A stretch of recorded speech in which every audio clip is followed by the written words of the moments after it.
We are going to start our first panel session of the day. This session gets to the core of our discussion today, which is how we compete for eyeballs and money in the attention economy.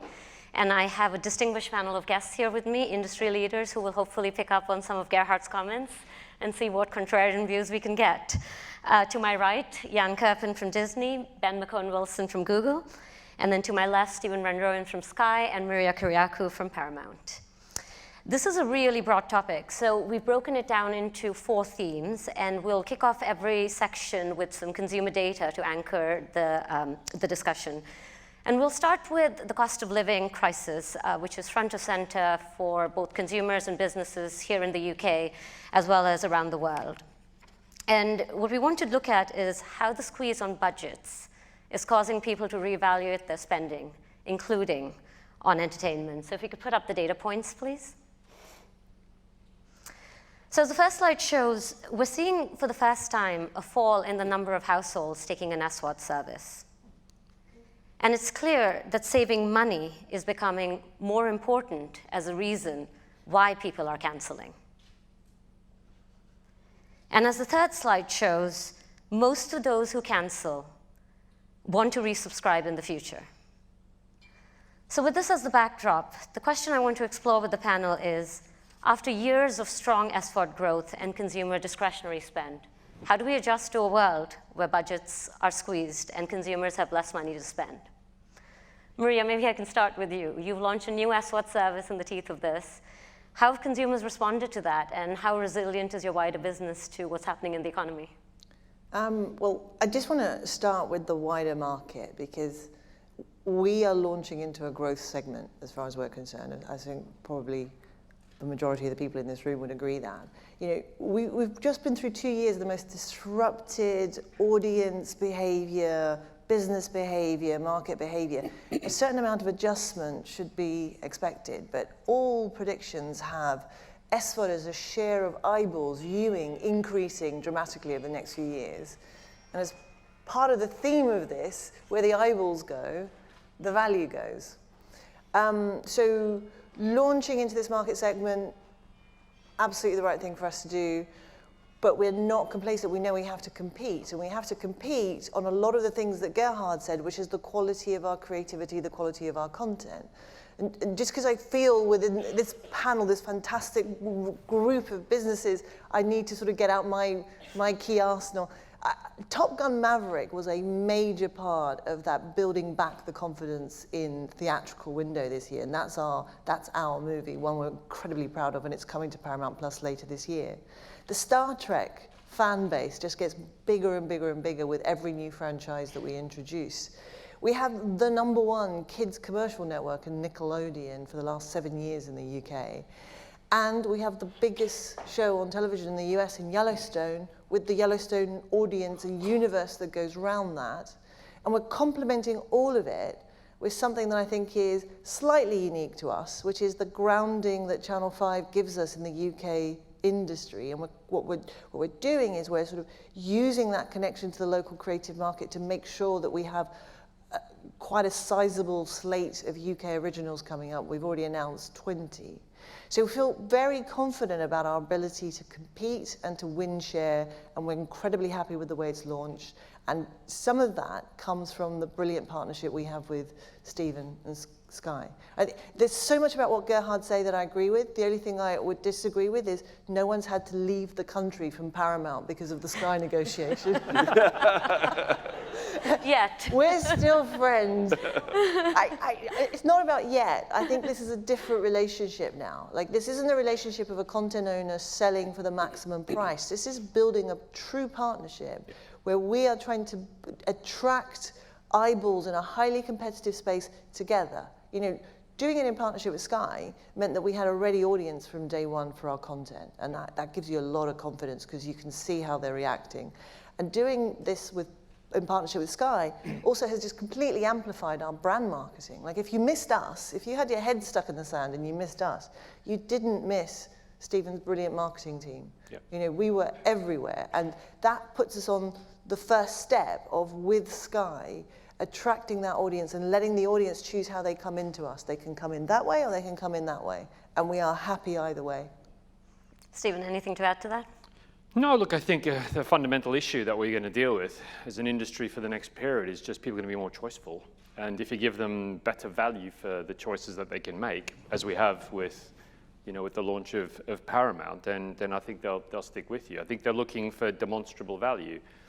And I think whether we'd like to talk about it or not, I think the way the industry's constructed itself in the last number of years of allowing people to dip in and dip out whenever they want is just going to feed on this idea that people can trade in and trade out, which creates a whole other sort of sets of problems for those who run their services. So, what we've done with Paramount is we've bundled with Sky Cinema. Sky Cinema has been, a stalwart for Sky for decades. Probably the most broadly distributed cinema service, certainly in this country, but probably anywhere.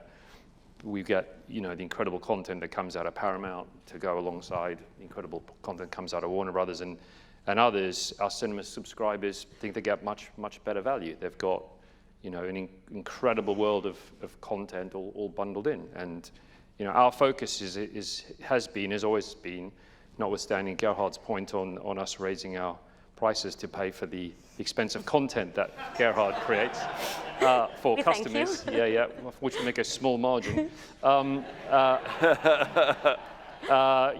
We invest to create, good value for our customers. Our price points range from single digits to triple digits, and we create a space across the whole market. Maybe I can ask Jan to comment on a couple of things. One being this idea of sort of people dipping in and out of services. There's been this question for a long time: how many SWOT services is a household going to take? And particularly in the face of squeezed budgets, do you have a point of view on that? You've been in the market, I think, longer than most other streamers, other than Netflix. But my first point of view is there definitely seems to be always space for our service because, and I'll come back to what Gerhard said earlier, I think people choose very powerful content. And I think with Disney, the content that we were known for since the launch was obviously Disney, Pixar, Marvel, Star Wars, National Geographic, and we then added a whole slew of content to that on the general entertainment side with 20th Century, with on the TV side, ABC Signature, FX, you name it. And I think the numbers have proven out in the last year, where you said numbers have been going down here overall. When the powerful content is there, as Gerhard said earlier, people come to you, right? And I think that's certainly borne out in our numbers, and therefore we're actually very bullish about the prospect to continue to grow if you have the right content. And I think timing is always complicated to predict in these changes, right, in terms of when the industry changes. But I would say if you look at what we call the stacking ratio or the SVOD penetration, and I'm now speaking at a European level, I know this is most of a UK audience, but it's true for the UK also, we're still quite far behind other markets that are more advanced. I'd say notably obviously the US, where stacking ratios are far higher, where SVOD penetration is far higher. So I think in the long run, and this is, Maria, I'm coming to what you said, like in the long run, there's a lot of room to grow. And I think even with the economic rules that we have right now, people are going back to quality, and I think great content will win. And I think you also see players like us becoming or wanting to offering more choice to consumers, especially in this environment that might be coming our way. We've announced that we're launching an ad tier. Our first market that we're going to do this is going to be in the US, and I think, again, I know choice, Stephen, has always been a slogan of Sky for a long time, and I think the success of Sky has proven out that choice is a good thing. We're also going to create more choice through the launch of an ad tier, and I think it would be great for the consumer because they don't all want the same. Agree. That leads us actually very well into our next section, which is the opportunity for ad-supported services. If we could put up the data points again. Brilliant. So this is a US stat, but as you can see, a significant proportion of consumers are embracing low-priced ad-supported tiers. And in the UK, consumers similarly minded in that they're open to watching advertising in a streaming service if it lowers the price. And finally, this is a large market already, and it's growing fast, and this is before streamers like Netflix and Disney that have announced ad-supported tiers actually enter the market. So the question, I think, for the panel is, Are these genuinely new opportunity, the consumer choice point that Jan mentioned, and how disruptive they'll be to the market ecology? Ben, perhaps I could start with you. YouTube has had a successful ad-supported business for many, many years. What do you see as the key to success, and how do you see your world changing with Netflix and others entering the world of advertising? Sure. Look, I think advertising has been, on the YouTube side of the business, absolutely at the core since the platform launched. So there's two things I'd say. One is, actually, we're coming at this the other way. We've launched a subscription business. We've got more than 50 million subscribers globally. I think we're the figures back end of last year. And that's a business that's growing very, very rapidly for us and is significant for certain portions of content that sit on our platform. So for the music industry, we paid out $6 billion from that revenue stream over the last 12 months. On the other side, on the ad business, what is key, and I think everybody has said the same thing, which is this is a great time from an on-demand perspective to be a consumer. The television industry has really woken up to the consumer tailwinds, which have been out there for a long while, woken up to and embraced the opportunity that on-demand is delivering. And what we see now is people needing to work out exactly where the sustainable business models for each of them, and they're each going to land in slightly different places, sit. From our perspective, that's not only about offering an ad-supported service, that's also been around innovating around formats that work on different surfaces. So if somebody's watching on a tablet versus a mobile phone versus a TV screen, it won't be the case that the ad formats, I would say, certainly it won't be the case that the ad formats you see or the ad load you see in 3 to 5 years' time is going to be identical across those surfaces because consumers won't bear it. And if the viewing stats and the stats at the moment in terms of churn between services tell us anything, ultimately the viewer here is king. It's not content that's king and it's not distribution that's king, it's the viewers who are king. And actually what they have right now is increased choice, and it will be the businesses set up here who respond best to that will be in slots 1, 2, and 3, and where they sit in 1, 2, and 3 in 5 years' time. Understood. Stephen, if I could ask you to add, Sky have a big advertising business in the UK. With so much more inventory potentially coming on board on digital services, how do you think that changes the landscape in the UK in particular? Look, I think it gives advertisers more choices of places to go, so I think that's good for an advertiser. I'm one of the biggest advertisers, so I like that. I think it comes down to the quality of the inventory. I think Disney will have great quality inventory, Netflix will have great quality inventory, we have great quality inventory. So I think it makes the market more competitive, I think, which is not necessarily a bad thing and something we don't shy away from. And in the end, I think the sort of at the heart of this is about consumers and consumers' choice. For those who are willing to bear the load of advertising, I think it's sort of a good thing because it enables them to have cheaper access tiers that they hitherto have not been able to get access to. But I think for the advertisers, it's probably a good thing to have more places to spend their money. And the impact on linear services? Look, time will tell. I think linear services still bring in big audiences. I think ITV still has an incredible ability to put on, or Channel 4 or Channel 5 to bring in huge audiences, and that's for a different type of impact. That's for a different type of advertising strategy, and that's for a different type of advertising outcome. So I think the ecology will balance itself. More inventory, always has issues on pricing pressure and all that sort of stuff. But I think there's a uniqueness to most ways in which we, as media distributors, media outlets, are able to package up our inventory. Marie, any comment? You on Channel 5? Any comment on the linear? Well, I think Gerhard said it and Stephen said it as well. Anyone who's predicted the end of broadcast television has been very, very wrong and will continue to be wrong. Broadcast TV is still vastly the majority of viewing in this country, and of that broadcast TV, I think the Ofcom report said 77% of it is live. It should never be underestimated. That is still the preference of the majority. And for advertisers, it is the way to reach mass audiences. You're not going to get that mass from VOD. But at the same time, you have to adapt your business to look at where the growth is. And the growth is in AVOD. It's in the on-demand space. It's still the small segment, but it's where the biggest percentage growth. And it's what we've seen as well through My5 and Pluto. Our biggest percentage growth, My5's had, I think, 3 consecutive years now of double-digit growth. It's still the smallest segment for us, but it's growing faster. And I think, the subscription service is adapting to that. It's just part of that evolution. It doesn't transform, it doesn't turn it on its head, it doesn't do anything major other than participate in the evolution of the advertising market. Got it. And if you're Channel 5, you can package it all up together. You've got a combination of, live and AVOD and Pluto and all the rest of it. And I think that's a unique and interesting and attractive sell to an advertiser. More solutions for the advertiser. Yeah, absolutely. more ways to reach an audience, yeah. If I can go back to what we talked about earlier, which is the introduction of ad-supported tiers. When the streaming services first came out, I think a lot of people were surprised at the initial price. I think Disney Plus in the US was priced at $6.99. Now, most of the streaming services, the establishments, are both raising prices and introducing ad-supported tiers. Is that a recognition that the initial pricing was perhaps too low and it can't sustain a business model going forward? I think the first recognition is that if you think what we're doing, right, you got to come back for a second and think what Disney is doing. We've been running a huge SVOD business that is ad-supported in the US for a long time, a multi-billion-dollar ad-supported business, and that's Hulu. Yeah?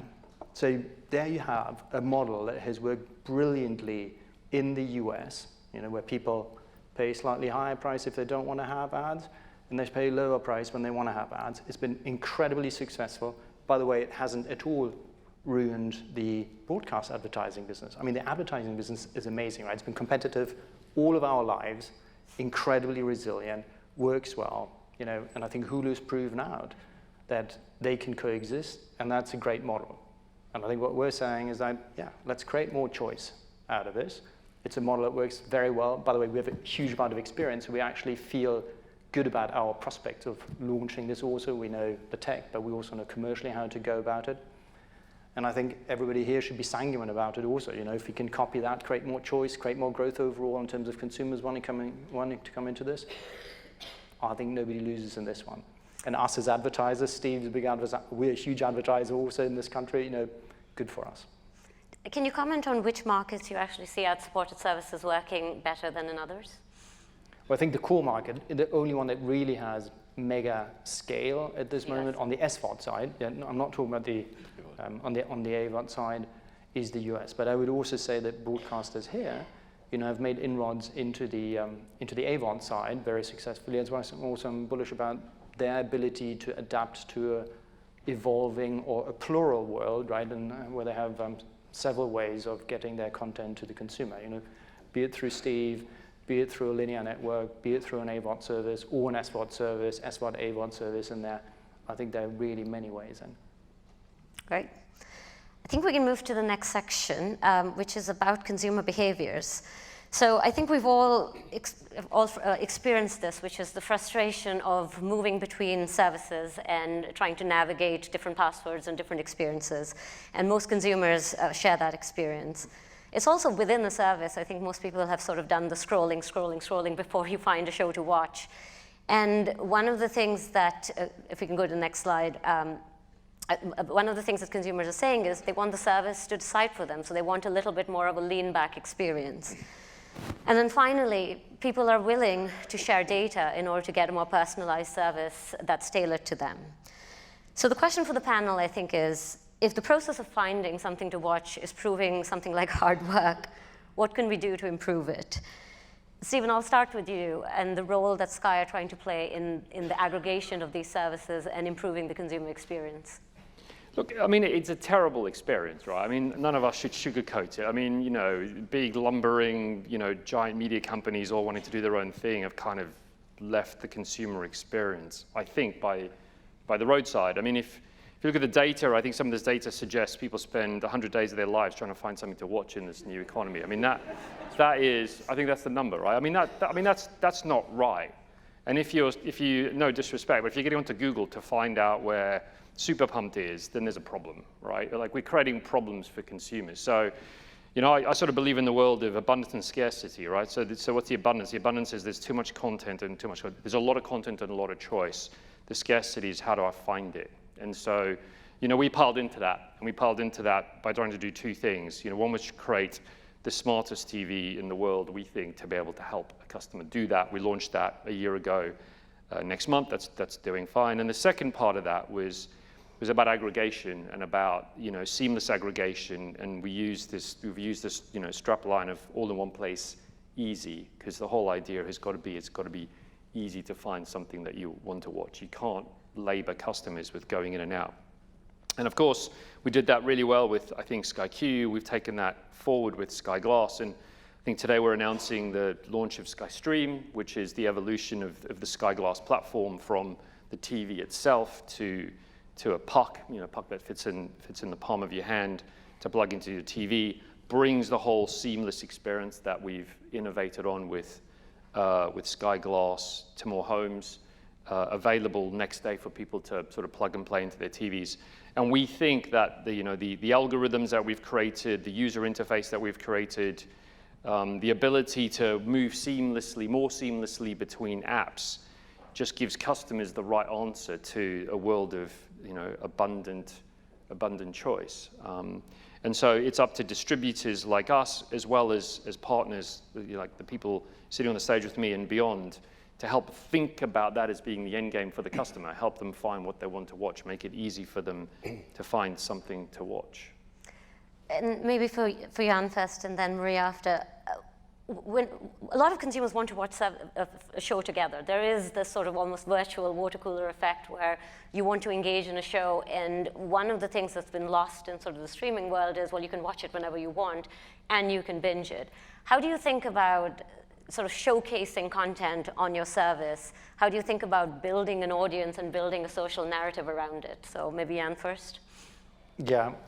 I want to come back for a second to something Please. Stephen said, because we've had lots of discussions around this. And as Stephen is, I'm a big believer in making it simple for consumers. And I think what you're doing does make it simple. But I always say also, don't underestimate how clever consumers are.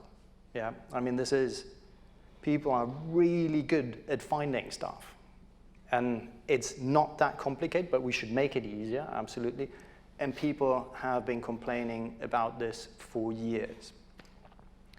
I think it was Bruce Springsteen who had the song 57 channels and nothing on. That came out 30 years ago, right? There was a lot of content and people were complaining. Nothing changes. There was lots of content and people were complaining. So what I'm saying, people are really smart about things. They're actually really good at finding their content, yet they want it to be better. So people have been complaining and continue to complain. And I think we're all advancing towards it, Stephen in one way, and we obviously cooperate with Stephen on this. And then I think the individual platforms, Google certainly, and we and competitors of ours also, we make it ever easier to serve up the right content. And we're, by the way, in Europe only 2.5 years old. Now we actually know a lot more how to serve this up. I'm going to come back to your other question that you then asked, like how do you make it how do you make it a moment for people where people watch it, right? So the different ways about this, but again, we have a huge advantage that we have mega content also, right? And mega content creates moments, and they actually, we're very fortunate also to have a particular great amount of content that you can watch together. For all of you who have several generations in the household, we have a very large selection that you can, if you want to watch Marvel, for example, or Star Wars, it's great multi-generational content that you can watch together. And since we have these mega beats, actually people come to these mega beats, and I think we're particularly advantaged on that side. So I think mega beats really bring people together. High-profile content. High-profile content really bring people in. Yeah. Maria? I'm in danger of just repeating the same things Jan's just said. So I'm going to go to something else, which is Pluto, if that's all right. Because it's sort of related in that, yes, there is more expectation of being able to watch exactly what you want and go find it. But there is also this comfort about not having to search for something and that linear experience, even in the digital space. And that's where the fast channels come in. That's where Pluto has found tremendous success in the US and is building here. It's very much lean back, very frictionless, but it's based on the comfort of pre-existing shows and brands you already know. Right? You don't have to search for it, it just plays. And you can have one show, just one channel, just playing one thing after another. One thing we've seen, it's true in the US and it's true here on a smaller base, is that the amount of hours a user spends on Pluto is shocking. Because once you're there, once you find how easy this is, you stay. You're not bothering to click a button, you're just there. Which reminds me of the YouTube experience, which is people spend hours and hours on it. And I'm curious, Ben, if you have insights into how some of the streaming services can learn from sort of the YouTube algorithm in how it pulls you in and keeps you in the... You'd have to ask them how they're learning from us. But I'd say from a Google and a YouTube standpoint, our focus is on building platforms that really, really work for consumers and ecosystems that really, really work for different businesses. Those are the two halves of the businesses as we look at it. And from a consumer's point of view, look, I think actually making everything that Stephen described in terms of glass is actually, I believe, the direction that things are going to go. Reducing those barriers to consumers, because even if you don't think they have other choices in the world of television, there are other experiences that they've got on the internet that are shaping their expectations of what a surface, a screen, needs to do for them in terms of making available all of the content that they've already paid good money for. And the quicker you do that, the more you reduce the resistance for a consumer, the more likelihood there is that you're not going to be one of the services that's getting churned off and 75% of people wishing they still subscribe to.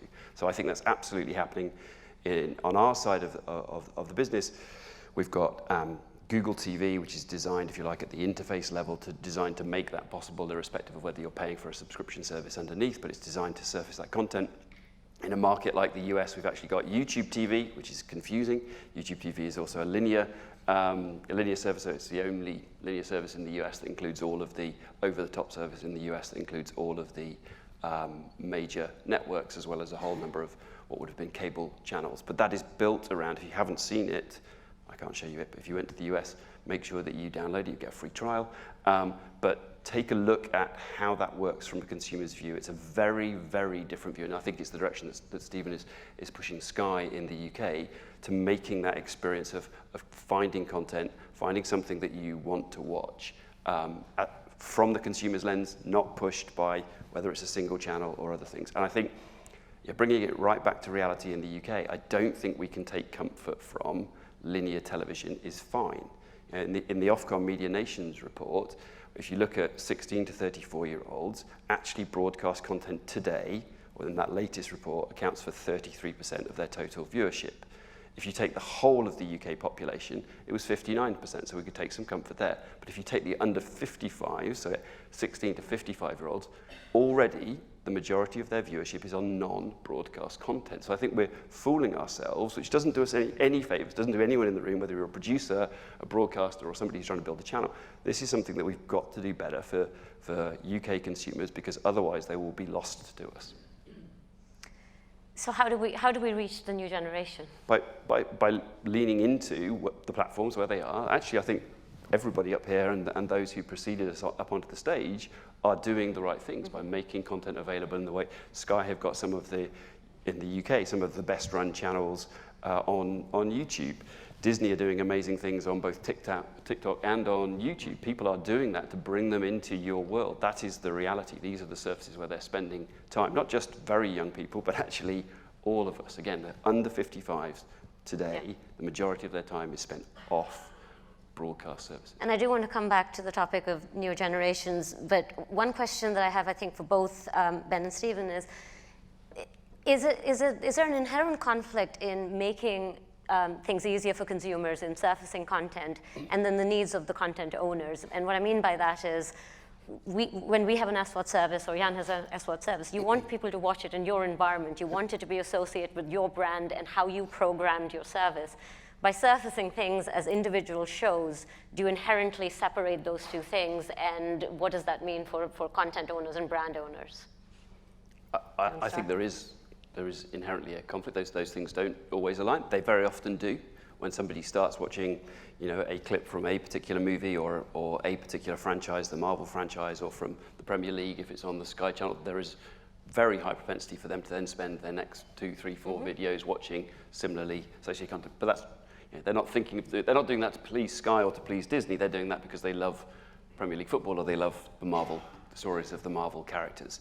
From our side, YouTube's one of the most frustrating things I know on the YouTube side of the business was always that people would say, well, kind of, shouldn't we be getting either different terms? Shouldn't we be getting different surfacing? From a consumer's point of view, YouTube owned no content. That's really important, both from the partner's point of view and from the consumer's point of view, because only then can you believe that the piece of content that I'm giving the consumer is the one that I think they're most likely to want to watch, as opposed to one that I've got a back-end interest in because I've done a sweet deal with somebody else. Right. And I think that is the challenge that platforms and ecosystems such as Google, Google Play, YouTube don't have, and it's one of the challenges that these guys do have. Stephen? Look, I start in a slightly different place. I mean, where I start is consumers want to dine in loads of different places, right? They don't really want to go to the same restaurant, and the same restaurant is not going to satisfy their needs each and every day. And the truth about the creation of, the sort of modern media economy that we operate in is it's become highly fragmented and everything is all over the place. It's nice to believe that you can sort of monopolize using whichever, VOD or SVOD or AVOD service that you have. You can monopolize the fullness of their time. But the reality is you're not going to do that. Like, for the majority of people, they're not going to just, go to one place. It's just not the truth. And if you think that's the truth, then good luck, right? So the truth is that people will dine in loads of places. People want to watch a Tom Cruise movie. There's loads of places that are Tom Cruise movies. I mean, there is likely to be on Paramount as they are somewhere else. So if they want to do that, help them find it more easily, help them get to it more easily.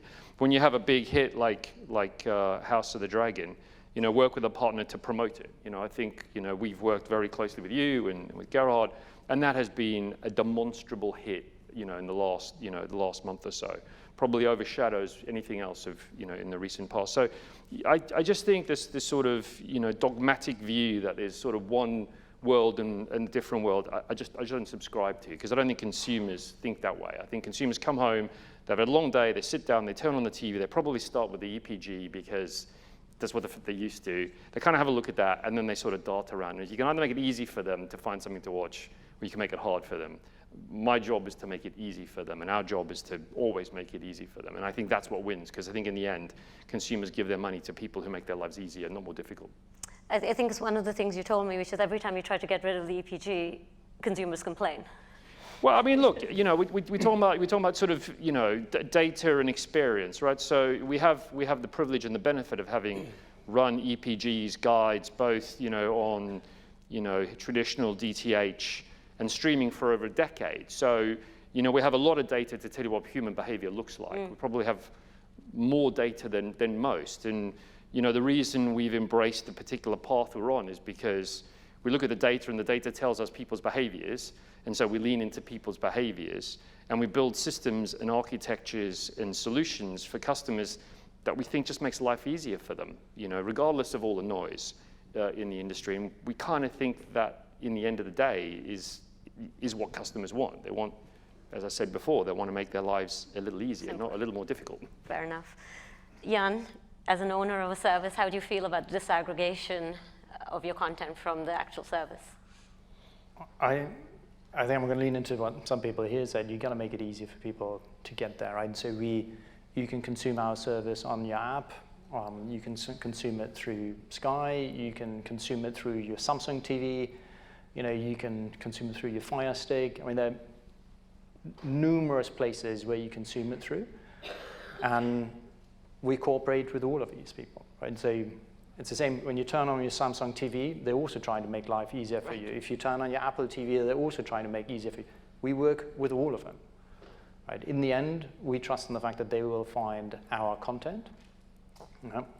And I agree, we got to make it easier. And we're partnering with a huge amount of partners. By the way, most people watch our content on the big screen and not on their phone or on their iPad, so they're not in like a normal channel app environment. So, the TV provider normally has an interface. If you have a set-top box, that set-top box might be on or might not be on, or you might have an Android interface in other markets. We work across all of them. And I think we're quite sanguine about people knowing what our content is and finding us, because I come back, I know I'm repeating myself, but I think we have pretty amazing content. Fair enough.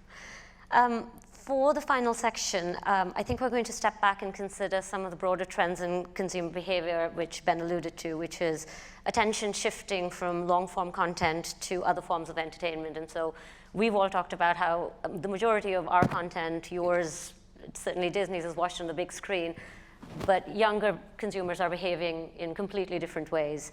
So this is, again, a US stat, I believe, but young people are giving a big part of their time to new platforms, in this case TikTok, and they're spending more time there than they spend on broadcast TV.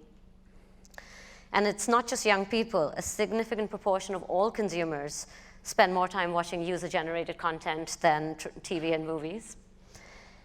And even a greater proportion play games regularly, and that takes them away from other forms of content. There is essentially only that many hours in the day. So the question I'd like to ask brings us back to the overall theme for the day, which is the fight for attention, but focused on younger consumers. We're all focused on producing high-quality content, improving the product, as Gerhard said, the services, but are we just leaving a generation of fans behind? And so maybe I'll start with Maria. How do you think about new platforms engaging consumers of those platforms with the content that you produce? So, I mean, it's sort of picking up on what Ben said earlier. Those platforms are important for us to reach the fans and the viewers, but it's not about leaving them there. It's about bringing them back into the services that we've got. So I think we've got about 6.5 million subscribers to our YouTube channels for Nickelodeon. We've got about between 3 and 4 million followers on TikTok. It's a sizable base, but it's a sizable base for them to get a taste of what we have. The monetization inherently is happening somewhere else. So bringing them back in is absolutely critical. I would say that the core strategy of Paramount is to have a diversified, mixed ecosystem of linear, VOD, paid for, free. Now that is all about choice, but it's also about making sense of the whole piece. So one thing we did see was while we were busily marketing Paramount Plus using some amazing shows like Paw Patrol, our Nickelodeon channels started to spike in share. So we saw some of our best share performance on our linear channels because people suddenly went, oh, there you go, it's Paw Patrol. Oh, let's go back there and watch it. Right. So you do have to make sense of the whole. But I think for us at this point in time, those platforms are not going to drive the value. They are going to be part of the synergy of making sure those eyeballs do come back in. Ben, how do you think about YouTube as being a partner in that kind of mechanism? Well, I think that's absolutely part of, that is the ecosystem side of the YouTube business, right? Is about being there, actually up here with now, because we're talking from the SVOD perspective, from reasonably consistent parts of the business, but actually across Maria's area where she's got free-to-air channels in different ways. You know, Sky and Disney and Paramount have put some of the most valuable content on the planet up on YouTube, available for free for consumers in segments. Why are they doing that? Again, it's because it's driving that connection to those brands, to their overarching brands. Again, we've heard different views on that, but yeah, whether that's to the Premier League football, whether it's to Monday Night Football, whether it's to Paw Patrol, whether it's to other things. I think we have definitely seen a sea change in terms of attitudes towards, certainly with respect to the YouTube business, content being not available there. And kids would be a great place to start. Maria mentioned Paw Patrol, but you know, if you think of some of the Cocomelon is a brand that actually began on YouTube, right? All the full-length shows are still on YouTube, and yet you can find it today on BBC and the iPlayer. You can find it on Netflix. You can find it on Amazon Prime. That historically wouldn't have made any sense at all. There'd be not a licensing person, TV licensing person in the world who would have told you that was going to be possible. But here in 2022, that's the world that we're looking at, because for those consumers, actually, as in the kids or the parents of the kids, seeing Cocomelon on a service gives that service credibility, gives it a sense that there's content there that they watch, that they can trust, that their kids have enjoyed somewhere else for free. And that's the role in different ways we're playing with each of these partners. But at its core, for us, we continue to need to deliver to our consumers on the YouTube side of the business or on the Play side of the business the best result for what it is that they're searching for, and that very often means that it's content that's on the previous slide.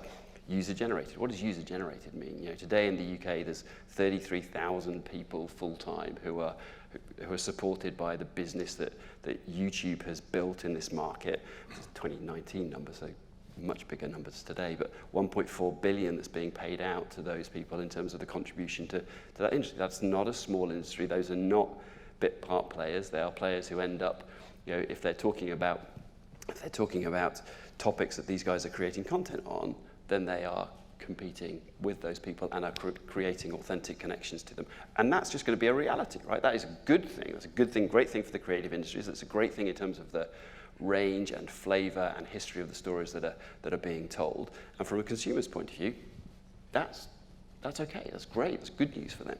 And I think, again, it's an area where, and each of the players up here today have done some of this, but that's an area where everybody needs to lean into more to be able to tell those stories with ways. In fact, you know, sorry that so many of my stories are Monday Night Football, but you know, Arsenal Fan TV has, you know, there have been specials between Gary Neville and Arsenal Fan TV, a channel that began only on YouTube, but all of its following on YouTube, having debates, discussions around, and actually those have been some of, certainly on our platform, have been some of Sky's highest viewed numbers, not actually the clips of the match themselves, but the conversations that happen afterwards. And I think innovating around ways and flavors of content that engage with your consumers on these other platforms is going to be critical, especially if, to Gerhard's point, you're trying to create fewer, bigger franchises.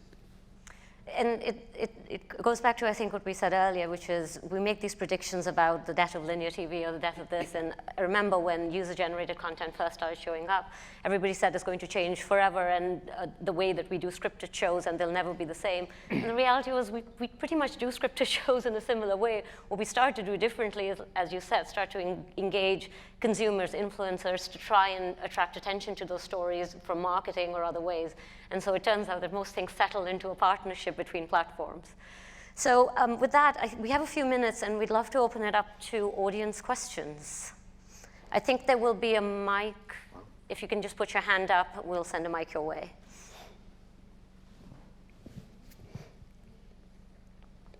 Stunned silence. Anyone? It's very quiet this morning. There's one over there. If you could say your name and the organization as well, please. Thank you. I'm Kate Bulkley. I'm an independent media commentator. Good morning, everyone. We're talking a lot about streaming, obviously. This is the push. Jan failed to mention that he's basically closing his linear Disney channels, but are we moving towards the sort of an app TV era, and what does that really mean? I mean, you're all saying, yes, linear is important, it's an ecology, but it seems to me that the growth and where a lot of the focus is on these streaming services, whether they're ad-supported or streaming supported. So if that's the focus, how do you actually build partnerships? Because you are all going to compete in the end. There's only going to be 3 or 4 that are going to survive, I think. Yeah. I would just say we're absolutely not closing our linear business. We very much believe in our linear business. Because you're seated in the UK, you know, you might have seen us close it here, but we run a successful channel business with several hundred channels actually across, this is just in EMEA, the region I'm responsible for. And we love that business. But we're also a company, and we have to generate margins. So if in a particular country or a particular channel happens not to be profitable, we will get out of that business. But overall, our business is very much alive and kicking on the linear side, and we love that business. We have staff that loves that business. We continue to love that business. But here, the economics didn't work out at some point, so we had to close some of the channels. Anyone else? One over there.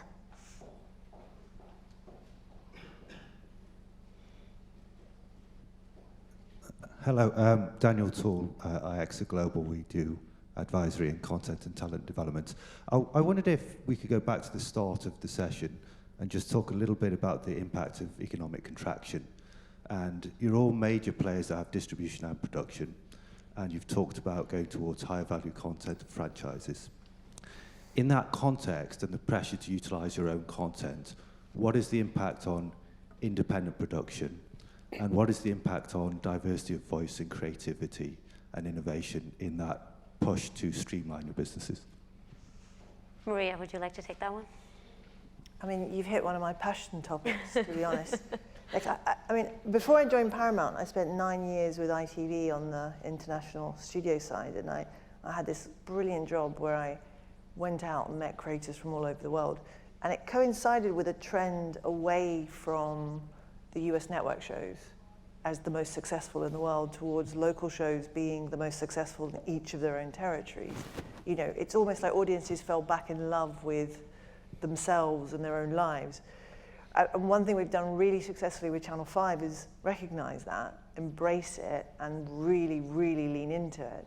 Now, as we launch Paramount Plus, and I sort of said it slightly at the beginning, is we've got to make the most of our differential, and one of our differentials is the grounding that Channel 5 has given us, right? We are based here, we are firmly inside the creative industry here, and although there's a lot of shows coming up on Paramount Plus that I can't wait to see, like there's a lot of good stuff, the ones I'm going to be the proudest of are the UK productions. You know, so we've got Gentleman in Moscow coming next year, we've got Sexy Beast coming next year, we've got Flatshare just before Christmas.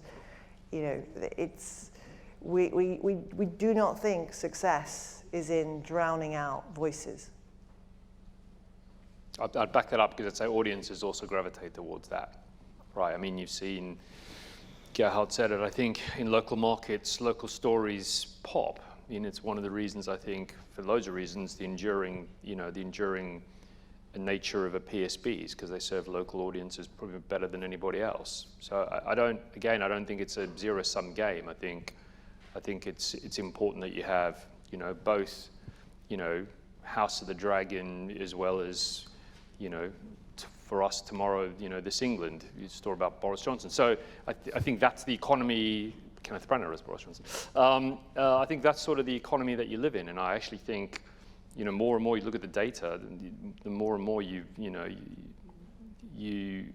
will identify that you need to invest in local productions, local stories resonate with local audiences. Lives here are different to lives in Germany, to lives in the United States.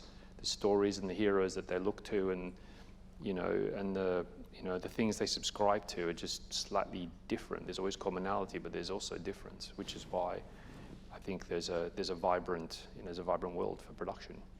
I think if you look at this, the statistics, since you always start your questions with a statistic, you know, they bear that out, right? This is really, for me, it's the golden age of what I call European TV, but UK TV is part of that also, since it's still part of Europe in a greater geographic sense.